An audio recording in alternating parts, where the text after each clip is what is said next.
Boa noite, nosso vice-governador Paulo Brandt. Prazer Seja falar super com você. bem-vindo e muito obrigado por ter aceito o convite. Não, prazer. Tá. Não, ótimo mesmo. Né? Esse percalço aí, na verdade, não serão absolutamente nada aí. Não, isso faz parte. Com a aula que o senhor vai acabar dando para a gente aqui. Não, Inclusive, quem sou eu? O nosso amigo aí, Tenente Coronel Flávio Godinho, já falou que o senhor vai dar aula. O delegado Flávio Grossi também, que foi um dos primeiros a conectar, já estava aí esperando. Então, a gente vai realmente aí ter um excelente bate-papo, né? Mas, então, mais uma vez, obrigado por ter aceito o convite. E a nossa pauta das lives está sendo justamente o seguinte: como fazer a política de um jeito novo. E, na verdade, o que a gente tem visto aí é o governo Romeu Zema, né, com o Paulo Brandt, fazendo realmente uma gestão nova e trazendo bons resultados, tendo uma excelente avaliação. Então, governador, conta para a gente um pouquinho qual que é essa fórmula de sucesso que o nosso governo hoje tem trazido para Minas Gerais. Não, acho que não tem uma fórmula, né? Tem talvez um jeito. Qual é o jeito? O jeito é o seguinte. Deixa eu pensar. A política, na verdade, ela é feita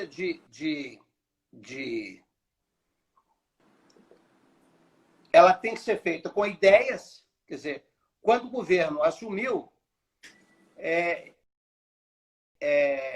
por detrás do governo tem um conteúdo ideológico, no bom sentido, não no sentido sectário, mas tem uma visão de mundo, né, que preside o governo, que é uma visão liberal no sentido profundo do termo. O que é uma visão liberal no sentido profundo do termo? A gente acha que o Estado é necessário, é claro que é necessário, o Estado é fundamental, mas quem transforma a sociedade são as pessoas, né? Então, a ideia é confiar nas pessoas, né? E delegar, sempre que possível, para as pessoas, para as organizações, para as empresas, o papel de protagonista no processo de transformação. Governar com pessoas qualificadas, competentes, né? E enfrentar os problemas. Quer dizer, quando a gente assumiu aqui, quer dizer, mais até do que fazer um projeto de governo, a primeira fase do governo, talvez os primeiros 6 meses, não foram nem de tentar construir um projeto, foi de tentar organizar a máquina pública, porque quando a gente assumiu, na verdade, a gente encontrou a máquina governamental numa situação precaríssima, não só do ponto de vista financeiro, está devendo funcionários, devendo municípios, devendo fornecedores, mas pior do que isso, né? O Estado muito desorganizado. Então, os primeiros 6 meses foram meses de organização, né? De tentar rearrumar as coisas dando o mínimo de organicidade às coisas. Então, é um pouco isso, quer dizer, é um governo que tem boa fé,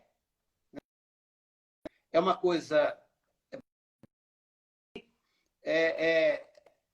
na experiência passada que a gente vive, não é pouca coisa. É um governo de boa fé, é um governo que quer fazer o melhor, que quer construir uma gestão que tenha como base o interesse público, né? São pessoas que estão lá por propósito, né?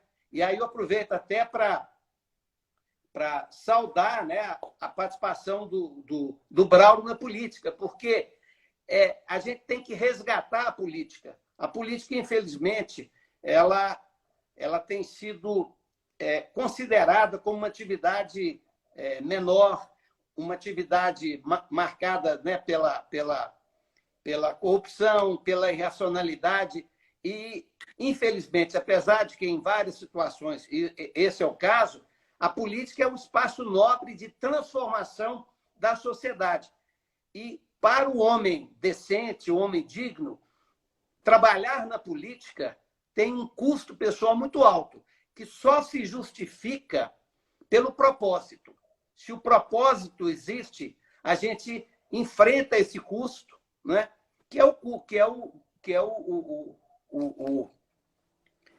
Digamos assim, o norte desse governo, né? A maioria esmagadora das pessoas que trabalham no governo, todos os secretários, as pessoas que a gente conseguiu recrutar, tem esse propósito, né? De ajudar a transformar Minas Gerais e a trazer a política para o espaço que a gente acha que é fundamental. Nós precisamos da política, né? A política, não há nenhuma transformação viável sem a política. Então, eu aproveito essa primeira intervenção, né, para saudar a sua entrada. Quer dizer, o Braulio eu conheci há pouco tempo através de referência de grandes amigos e de pessoas que eu confio muito, né? Bernardo Silveira Brandão, Bernardo Ramos, pessoas que têm o Braulio em altíssima conta. Então, é muito importante essa participação, né, de pessoas novas, pessoas que têm propósitos, né, para que a gente possa ajudar a transformar o Estado e a transformar o país. Inclusive, né, Sr. Paulo Brandt, quando foi a campanha em 2018, né, por muito tempo não se dava crédito à chapa, né, Romeu Zema, Paulo Brandt, e a disciplina e o trabalho duro é que, de fato, foram levando até chegar na reta final e essa conversão que foi a eleição de 2018, né? Vocês trabalharam muito tempo realmente sem ainda uma perspectiva real, né? Sem dúvida. Poucos confiavam na candidatura, né? E me recordo muito do governador Romeu Zema falando, né, que ele falava que pequenas reuniões, reunião de associação, inclusive a gente teve a oportunidade de promover uma reunião de associações de moradores e o governador foi o único que aceitou o convite de ir. Então isso é muito significativo hoje quando a gente olha para essa jornada. E não foi uma jornada fácil, não é mesmo? Não foi não. Foi uma jornada, mas foi uma jornada muito gratificante, porque a gente não tinha recurso financeiro, a gente não tinha horário de televisão. Então, o nosso trabalho foi mídias sociais, a militância do Partido Novo, né? Partido Novo talvez seja, ele reproduz um pouco o que foi o PT na sua origem, um partido onde a militância é muito aguerrida, né? E a militância ajudou demais, porque várias vezes a gente chegava no interior, não tinha o apoio do prefeito, não tinha o apoio de nenhum vereador, e a gente tinha a militância, 2 ou 3 ou 4 ou 5 filiados ao Partido Novo, que nos dava aquela base, nos apresentavam para as entidades tipo CDL, Associação Comercial. Então, foi realmente um trabalho de formiguinha, né? de difundir as ideias do partido sem uma perspectiva concreta de vitória, né? A gente participou de reuniões com 5 pessoas, com 10 pessoas, com 15 pessoas. Todos os espaços que nos eram apresentados, a gente ia com as nossas ideias, né? E com os nossos princípios. E isso, felizmente, né? Dado, inclusive, quer dizer, é importante levar em conta que os partidos tradicionais estavam muito desgastados. Então, aquela chapa, né, do Partido Novo representou. As pessoas começaram a perceber, assim, é um sinal, é uma janela de esperança, né, de alguma coisa diferente, alguma coisa nova, né? Vai que esses camaradas estão falando a verdade mesmo, né?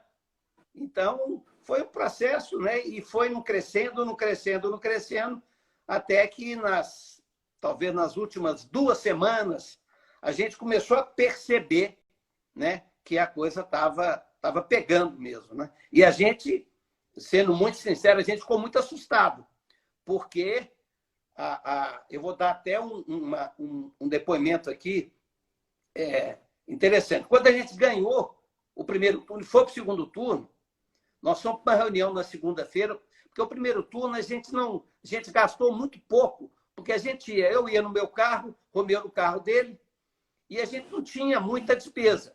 Era a despesa pessoal que a gente gastava, etc. No segundo turno, a gente tinha horário de televisão. É a metade do tempo. E aquilo é muito caro, por mais que você faça um programa simples. Então, a gente chegou na segunda-feira, não esqueço disso, na sede lá do comitê de campanha, e a gente não tinha um centavo. E na quinta-feira ou sexta, já tinha que apresentar um programa de televisão. E aquilo custava caro. Tinha que entregar as cópias das gravações em mais de 2.000 rádios. Aquilo virou, quer dizer, a gente não tinha a menor ideia, né, de como fazer. Você vai pôr lá, né? Mas foi bacana, foi uma experiência muito, muito assim, muito gratificante. Foi uma coisa muito verdadeira, todo mundo se engajando, né? E foi bacana, foi uma experiência de vida muito bacana, muito bacana. Maravilha. Nós temos falado nas lives, né, tanto com o Matheus, o doutor Bernardo Ramos, ontem com o Fernando Passalho também. Belo Horizonte vai ter uma oportunidade ímpar de ter um governo municipal, né, com uma eleição aí do Rodrigo Paiva, mais um do Novo, para criar uma ponte real de intercomunicação com o governo do Estado de Minas Gerais. Como é que o senhor enxerga essa questão? Não, vai ser... se, porventura, o Rodrigo Paiva for eleito, vai ser tudo de bom. Porque, na verdade, Belo Horizonte ela tem um peso muito grande, porque Belo Horizonte, além da grande BH representar 5 milhões, quase 6 milhões de habitantes, ela é o centro cultural e econômico do Estado. Então, um alinhamento do governo do Estado com a prefeitura vai ser fundamental. Inclusive, um dos pontos que eu sempre menciono na questão de Belo Horizonte é que existe hoje um vácuo na nossa política, na nossa gestão, que é a gestão metropolitana. E esse é um ponto crucial. Por quê? A região metropolitana de Belo Horizonte ela é uma conurbação de vários municípios. Nós temos uma Agência Metropolitana de Belo Horizonte, que é um órgão do governo, mas que não tem força política para implementar suas decisões. É um órgão técnico. Então, o prefeito de Belo Horizonte ele tem que liderar um processo político de mobilização da região, porque a grande maioria dos problemas de Belo Horizonte, de Betim, de Contagem, de Nova Lima, são de dimensão metropolitana. Questões como a mobilidade urbana, atração de investimentos, questão de tratamento de esgoto, de resíduos, tudo isso tem uma dimensão metropolitana. E essa dimensão ela não está sendo tratada adequadamente. Então, se Belo Horizonte tiver um prefeito que trabalhe diretamente com o governo do Estado, vai ser uma chance de ouro para que a gente possa introduzir a dimensão metropolitana na gestão do nosso Estado.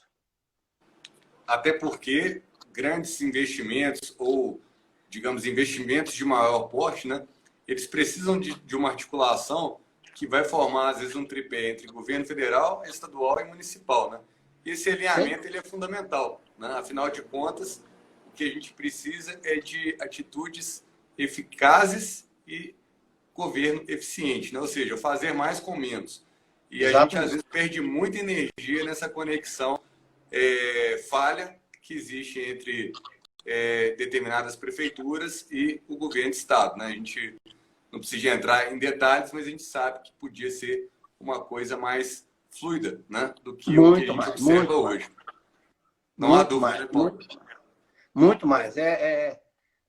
Enfim, seria tudo de bom se a gente tivesse um diálogo mais fluido com o município de Belo Horizonte. Com certeza.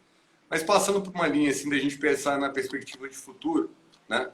O Estado, quando foi assumido pela gestão Novo, tivemos aí, de fato, uma revelação do que todos já sabiam, mas não tinham ainda ideia de quão problemático era, que foi pegar realmente com as finanças quebradas. Né? E certamente esses 2 primeiros anos de governo foi muito arrumar a casa. Qual que é a perspectiva para os próximos 2 anos do governo do Estado de Minas Gerais? Na perspectiva é muito melhor. Por quê? Né? Porque a situação financeira ela não está resolvida, mas ela está equacionada. Sim. A gente sabe exatamente o tamanho do déficit e temos alternativas para resolver. Quer dizer, basicamente, a alternativa de aumento de receita e redução de despesas, ela já está praticamente exaurida. O governo já fez, do ponto de vista de redução de custo, nas secretarias, nas autarquias, o governo já chegou quase que no limite. Quer dizer, houve um corte muito grande no ano passado e esse ano um novo corte. Aumento de tributos está fora de possibilidades. Então, do ponto de vista de aumento de receita, só a retomada da economia que não depende da gente. E a gente sabe que não vem uma retomada muito rápida. Então, do ponto de vista de receita e despesa, é mais ou menos por aí. A alternativa financeira para o Estado mudar de patamar do ponto de vista das finanças é o processo de desestatização / privatização. É fundamental, quer dizer, nós não vamos fazer, a gente não consegue fazer o ajuste apenas no fluxo. Por mais que a gente tente fazer isso, nós temos que fazer via estoque. Isso é, privatização da Codemig, CEMIG, Copasa, pelo menos uma dessas privatizações é fundamental. Não só porque a gente entende que é melhor para o Estado, é melhor para a gestão das empresas, mas também do ponto de vista de geração de um recurso para que o Estado volte a ter uma situação de equilíbrio. Que hoje, até hoje, a gente ainda não está conseguindo pagar a folha de pagamento em dia. Estamos pagando com 15, 20 dias de atraso. Né? Porque a gente não consegue gerar superávites, porque a gente está assumindo dívida, a gente assumiu dívidas anteriores com os municípios, né? Com o 13º de 2018. Então, esse conjunto de pagamentos que a gente teve que fazer comprometeram todo o esforço que a gente fez. Então, do ponto de vista financeiro, esse é o quadro. Se a gente não conseguir privatizar nada, que é um cenário totalmente pessimista e que não é o que vai acontecer certamente, a gente vai administrar com muita dificuldade, mas vai cumprir os compromissos. O ideal é que a gente privatize pelo menos uma ou duas das empresas, que aí a gente vai ter um recurso para poder aliviar um pouco, principalmente na área de investimento. O Estado está tendo dificuldade para investir. Esse é um ponto. Agora, do ponto de vista da gestão, hoje a equipe de governo está muito mais madura, já há uma série de projetos caminhando, né? Nós temos um conjunto enorme de projetos em cada secretaria que são acompanhados mês a mês em reuniões com os secretários, participa o governador, eu participo, mês a mês, esses projetos são acompanhados. Então, já há um portfólio de projetos. Obviamente, não é um portfólio ideal do ponto de vista de dispêndio financeiro, porque a gente não tem recurso. Se a gente tivesse recurso financeiro para que a gente pudesse alavancar os projetos, seria melhor. Mas a gente não pode ficar apenas lamentando a falta de recurso. Eu sempre costumo dizer o seguinte: o maior ativo que um governo tem não é o recurso financeiro disponível, é a capacidade que ele tem de criar credibilidade junto à sociedade, junto ao setor empresarial. E isso, felizmente, esse governo tem. Ele é um governo que tem um mote, tem um estribilho que a gente sempre falava na campanha e que eu, com muito orgulho, posso dizer que a gente continua cumprindo, que é o seguinte: a gente dizia lá na época, nós podemos desagradar, mas não vamos enganar. Não vamos enganar. Isso com toda a certeza, esse governo não fez, não enganou, né? Eu entendo que na política pode ser até uma frase um pouco radical demais, mas eu acho que mentir é quase tão grave quanto roubar. Mentir é muito grave, porque quando o governo mente, ele corrói o recurso que é mais importante do que o dinheiro. Ele corrói a credibilidade, que é o maior ativo que ele tem. Se um governo tem credibilidade, tem legitimidade, e ele consegue aglutinar, que é o papel que o governo tem que fazer. orquestrar, aglutinar, induzir. Se ele não tem a confiança da sociedade, isso vai por água abaixo. Então, isso o governo conquistou, felizmente, né? Não só do ponto de vista do primeiro escalão, mas a gente consegue perceber que isso acaba sendo, isso vai introjectando na máquina pública, né? O exemplo vem de cima e vem mesmo. Quer dizer, quando as pessoas percebem que é um governo sério, você pode até divergir de uma coisa ou de outra, e isso é normal, é legítimo, né? Mas é um governo que as pessoas podem confiar, podem discordar, mas confiança é uma coisa que eu acho que esse governo conquistou. Eu acho que é o maior ativo que ele conquistou. Com toda a dificuldade financeira, os empresários, né? Eu tenho muito contato com empresários querendo vir para Minas, isso é notório. Os empresários percebem que é um governo que, quando você dialoga, quando você conversa, o que está discutido ali vai ser cumprido. Isso não é pouco, não é pouco. Isso que o senhor disse é fundamental, até porque agora, vivenciando essa campanha eleitoral, no final das contas, o que a gente sempre quer levar para as pessoas é justamente esse lastro.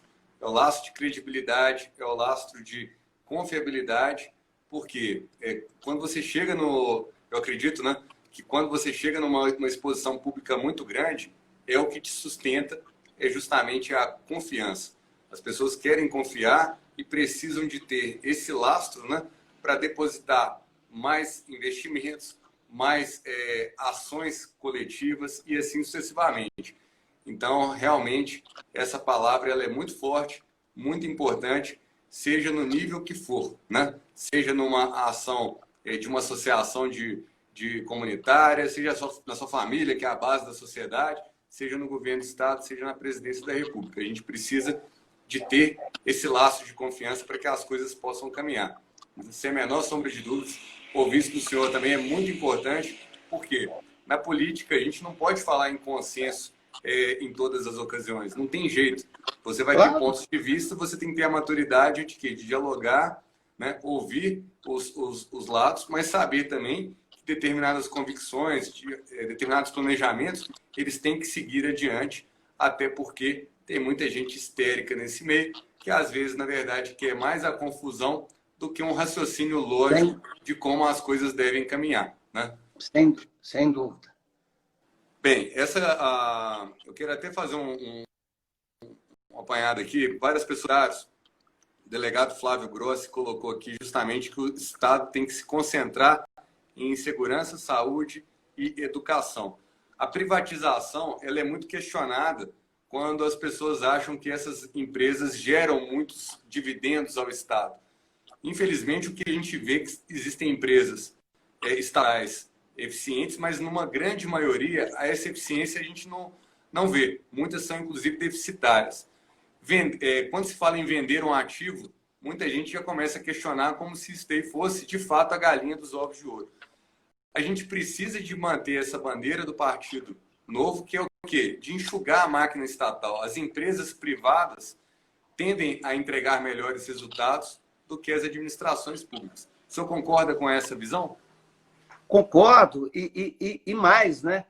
O Estado tem problema demais para cuidar, que só ele pode cuidar. Por exemplo, problema da educação, ensino infantil e ensino fundamental. É um problema complexo demais. É talvez o maior desafio do Brasil para se transformar num país mais justo é dar ao pobre a mesma educação que o rico. Isso é um problema gigantesco. É o problema da saúde pública, né? Os problemas que o governo tem que lidar, e se ele não lidar, ninguém vai lidar, são bens públicos, vão absorver toda a capacidade gerencial do governo. Então, tudo que o governo puder transferir para o setor privado operar, ele deve fazer, né? O governo não é um bom operador, porque o governo, por mais que ele tente ser eficiente, a eficiência pública é sempre menor. Por exemplo, uma empresa pública, um órgão de governo, quando estraga o computador, ele não pode repor, ele tem que fazer uma licitação. Muitas vezes a licitação é embargada na justiça. Muitas vezes quem ganha vai oferecer um produto com preço melhor, um produto muito pior. Quer dizer, a gestão pública ela é mais complicada mesmo, e tem que ser. Ela é mais fiscalizada, é mais controlada. Então, tudo que puder, a operação da máquina pública ela é mais ineficiente por natureza.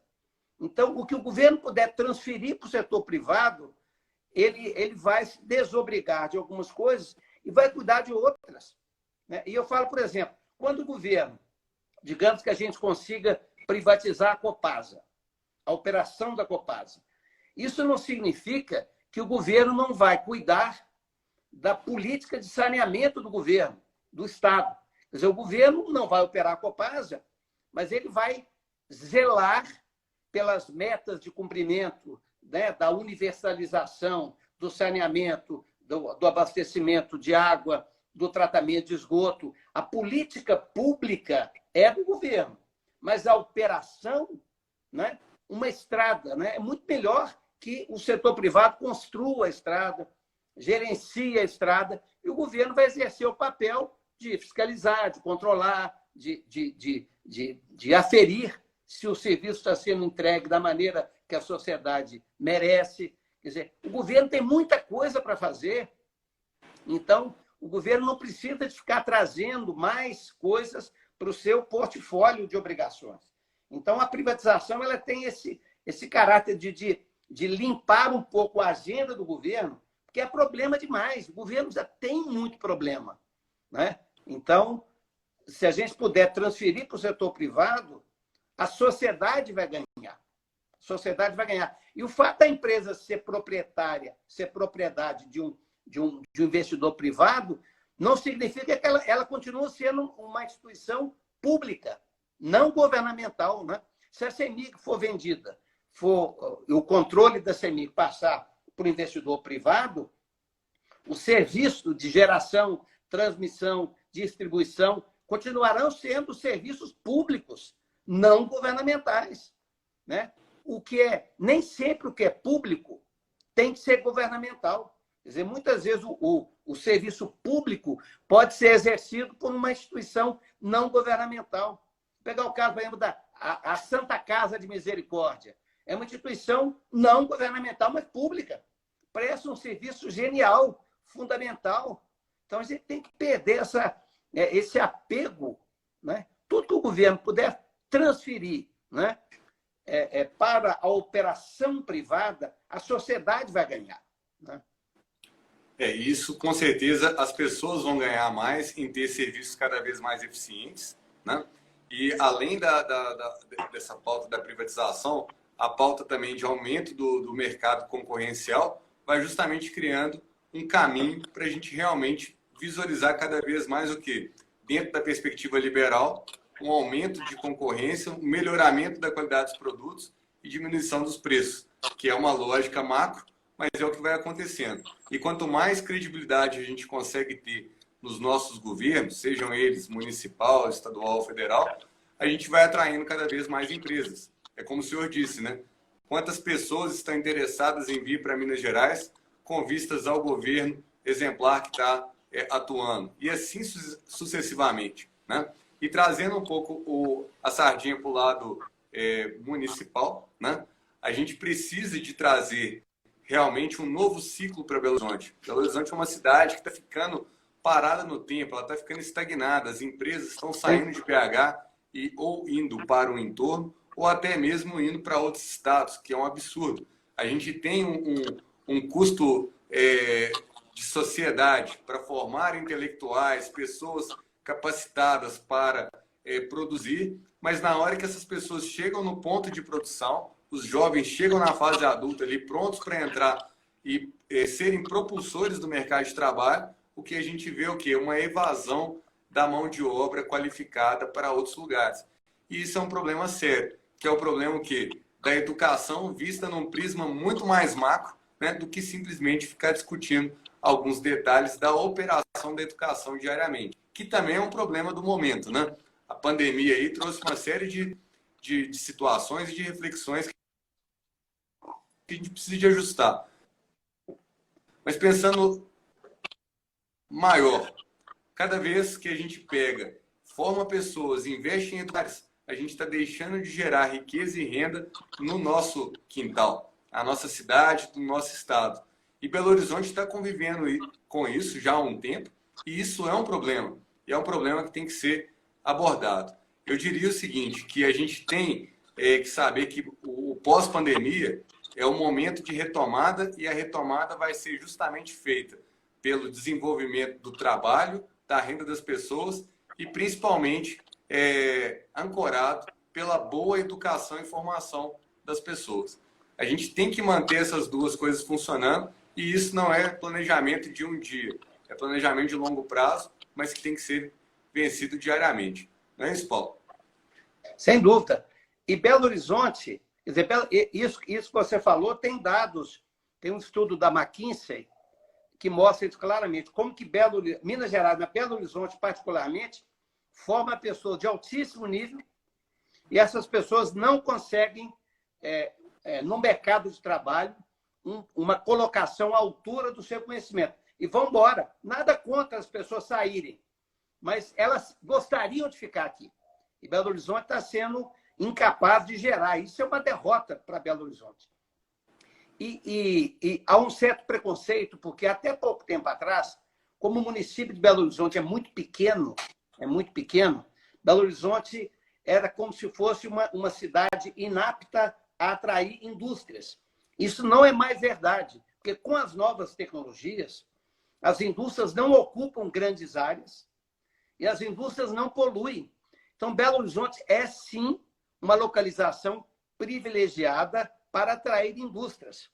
Só para te dar um exemplo, a antiga Mannesmann, lá no Barreiro, que é Belo Horizonte, toda aquela área hoje da Vallourec Mannesmann, ela hoje está praticamente ociosa. E há um projeto dos empresários, né, de criar ali um grande... É como se fosse um distrito industrial. Esse nome está um pouco desgastado, mas um grande espaço com galpões supermodernos para atrair indústria de altíssima tecnologia. O poder público municipal, não é ele que vai fazer isso, mas ele pode animar esse processo. Ele pode estimular, ele pode ser um parceiro nesse empreendimento privado, de agentes privados, e que vão atrair investimentos privados.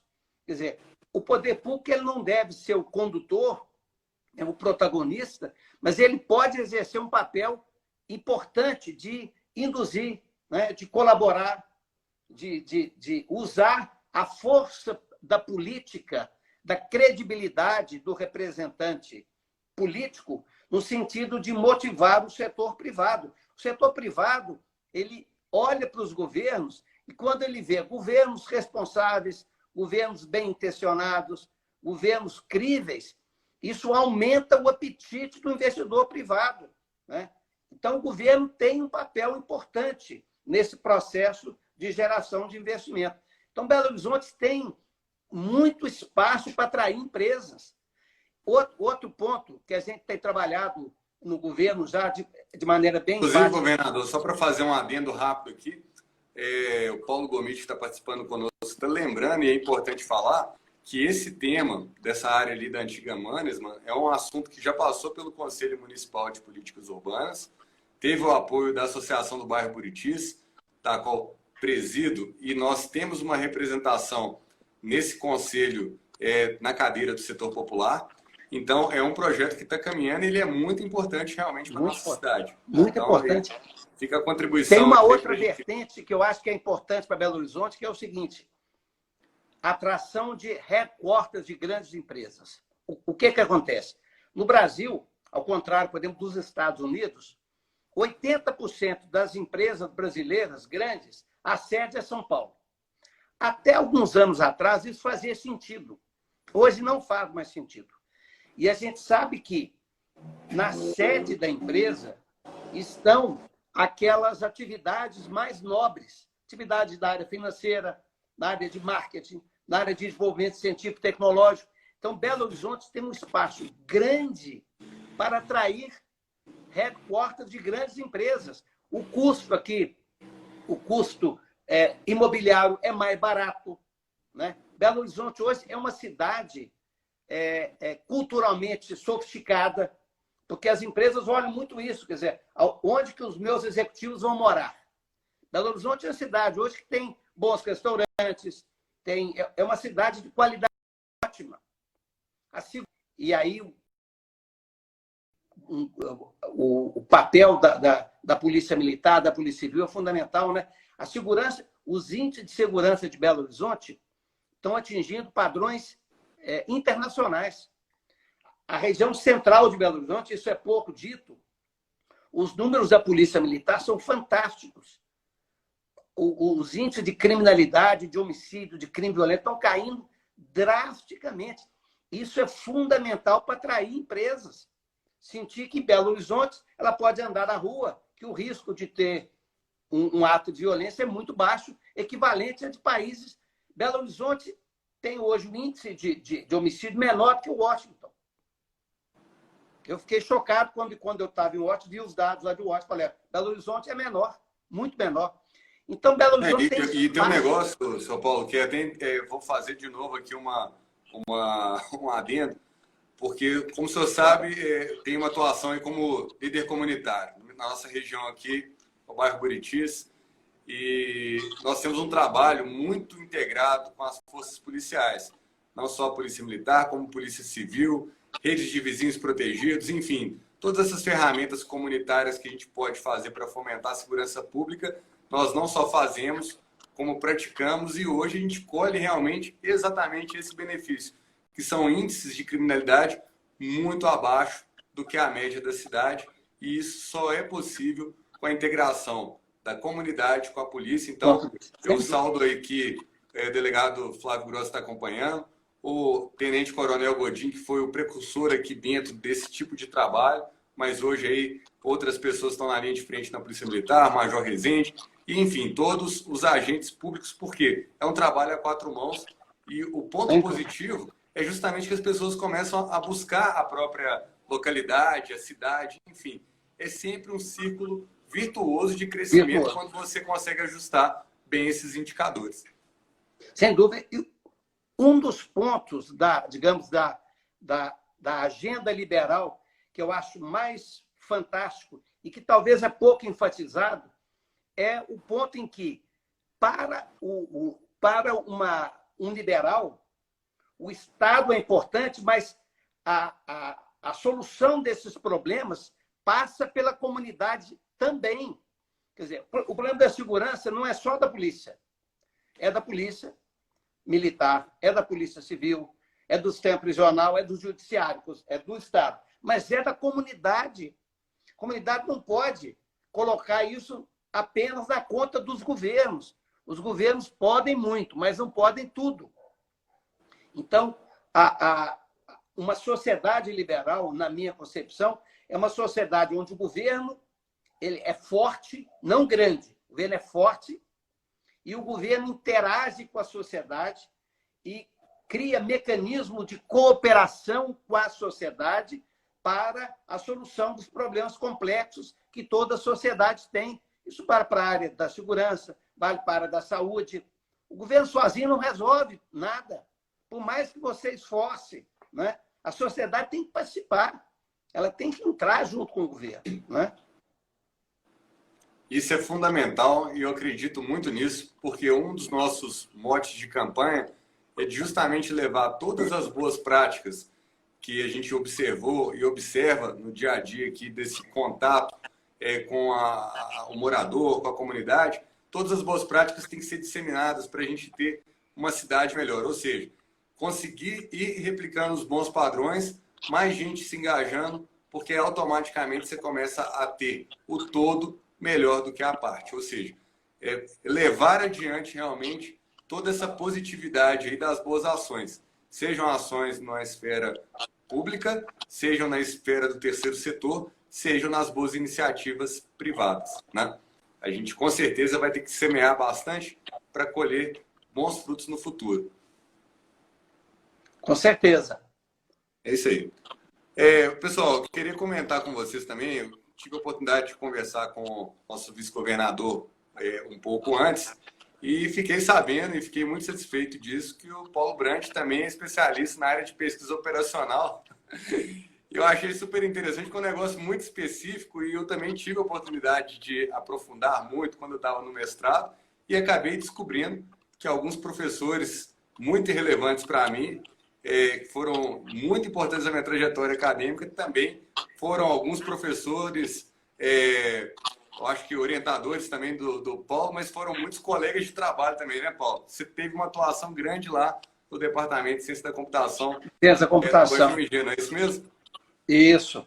Que é um orgulho para Belo Horizonte, né? Hoje o Departamento de Ciência da Computação é considerado o melhor curso na área de computação do Brasil, no mestrado e no doutorado. Isso não é pouca coisa, porque é uma das áreas de fronteira da tecnologia, né?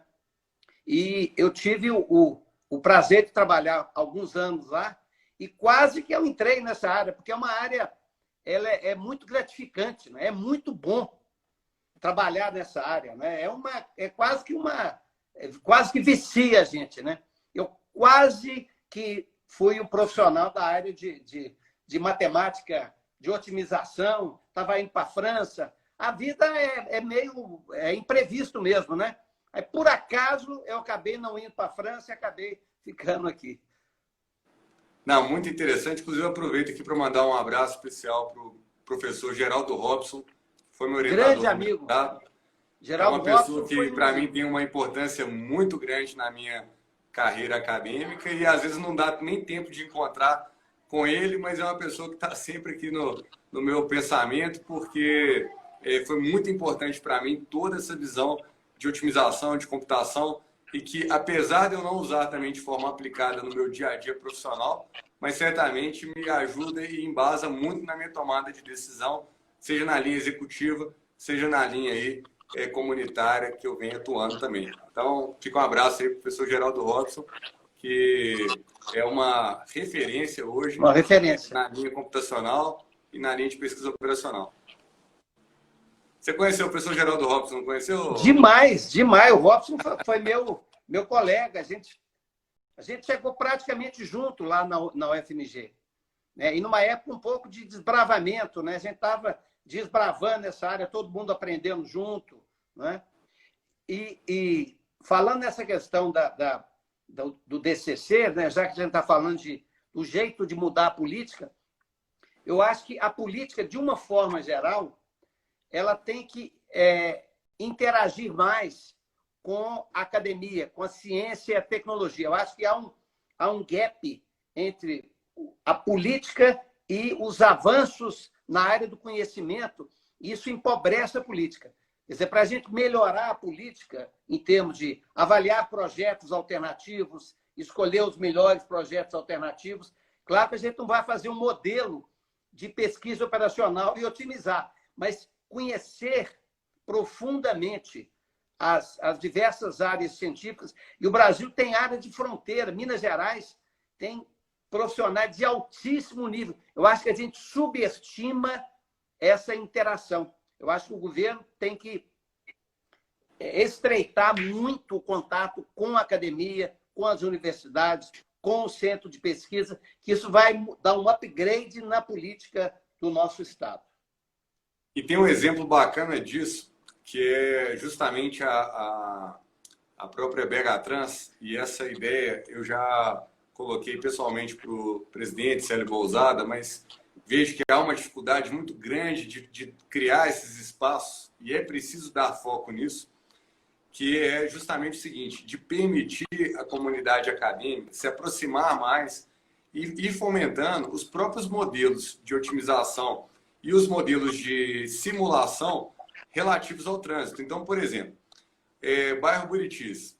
O trânsito é um assunto sensível ao bairro Buritis.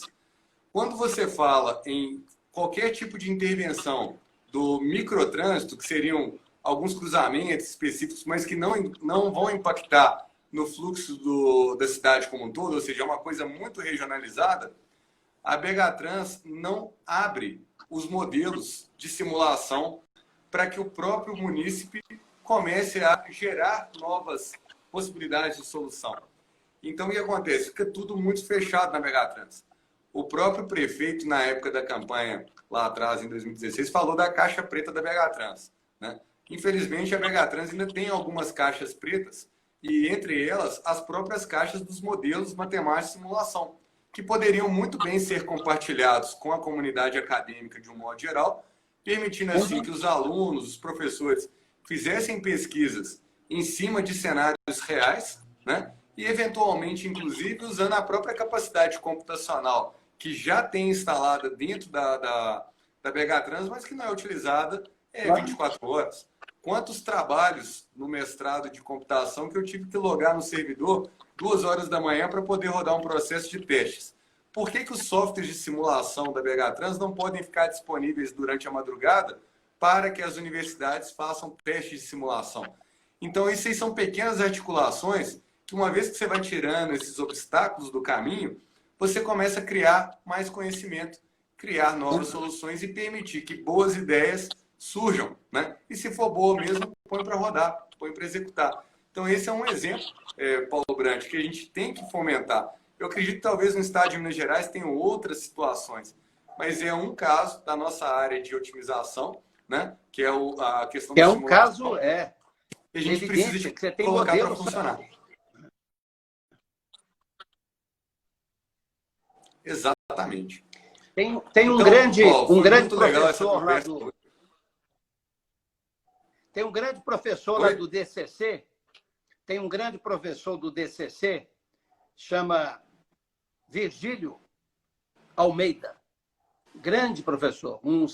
Ele é da Academia Brasileira de Ciência, é uma referência, professor de Harvard. Ele diz uma coisa que eu acho que ilustra tudo que a gente conversou aqui. Que ele fala o seguinte: Minas Gerais tem muito neurônio e pouca sinapse. Nós temos gente talentosíssima, entidades cheias de conhecimento, faltando criar sinapse. E hoje a neurociência demonstra que a inteligência da pessoa não é proporcional ao número de neurônios, é proporcional ao número de sinapses. Sinapse é isso, quer dizer, interagir. Agora, para você interagir, qual é o requisito básico? E aí tem a ver com tudo que a gente falou. Confiar.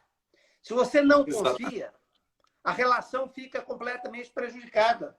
Você não consegue estabelecer as pontes necessárias, não, né, tem jeito para que as coisas funcionem. A confiança, se a gente criar um contexto de confiança, os neurônios vão se interconectar, vão gerar sinapse. E aí nós vamos transformar essa cidade maravilhosa que é Belo Horizonte e esse estado maravilhoso que é Minas Gerais.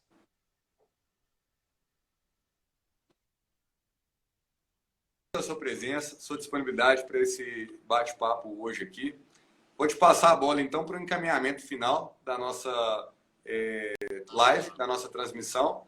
E fica já o meu agradecimento mais uma vez e agradeço muito o apoio aí para essa jornada que é campanha eleitoral. É o Braulio Lara 30123 e até dia 15 de novembro é comunicação 24 horas. Maravilha. E mais uma vez, parabéns. E nós estamos precisando realmente de... Porque o governo, não é, o executivo é importante, mas o parlamento, e no caso da Prefeitura de Belo Horizonte, é a Câmara, é fundamental. Quer dizer, o governo não é só o executivo. É o executivo e o legislativo. Então, é fundamental que a gente melhore o nível do diálogo, do debate, e que a Câmara seja, além de uma instituição que fiscaliza o executivo, claro que ela tem esse papel também, mas o papel fundamental dela é propositivo, é criar alternativas, né? Mesmo a oposição, eventualmente, ela tem que criar alternativas. Na Inglaterra tem lá eles usam lá quando um partido perde a eleição, ele cria o que chama lá de shadow cabinet. Ele cria um gabinete paralelo que começa a acompanhar o dia a dia do governo, gerando propostas alternativas. Eu faria assim, quer dizer, isso sobe o nível do debate, né? E eu acho que tem que melhorar o nível do debate, está muito sectário, né? É claro que o papel do legislativo é fiscalizar e e, eventualmente, quando houver indícios, né, de coisas mal feitas, denunciar. Claro, isso é papel, mas não é o mais nobre. O mais nobre é o de propor, né, criar, para que a gente possa transformar esse Estado, esse país. Que a gente está... O Brasil, né, na última década, o nosso PIB per capita caiu mais de 0,5% ao ano. Nós estamos andando para trás. É um absurdo. Nós temos que virar esse jogo. E nós só vamos virar com gente como o Braulio entrando na política. Não tem outro jeito. Tem que ir lá. Tem que ir lá. Encarar a onça. Tem que encarar a onça. Tá certo. Ô, Brant, muito obrigado por essa conversa hoje. Gostaria que o senhor agradecesse gentilmente sua esposa aí por ter te salvado aí com o celular, né? Tá bom. Afinal de contas, eu sei do aperto que você passou aí, mas ela que te salvou. Então, você agradece ela, por favor. Tá bom, gente, Braulio. Grande abraço para todo mundo que participou. É isso aí. Abraço. Quero agradecer cada um que esteve conosco aqui na live. Muito obrigado aí pela participação. E vamos juntos nessa caminhada, pessoal. É Braulio Lara, 30123, e a gente se vê. Amanhã, convido todos para a live com o Bernardo Brandão, nessa quarta-feira, às 19h30. Aguardo todos vocês aqui na internet. Esse Bernardo Brandão é bom. Esse cara é bom, né? Pois é. Esse cara é bom. Acho que vai ser uma live excelente também, então fica todo mundo aí convidado. Beleza? Grande abraço, pessoal. Boa noite. Grande abraço. Obrigado, Paulo. Obrigado a todo mundo e a gente se vê. Tchau. Tchau, tchau.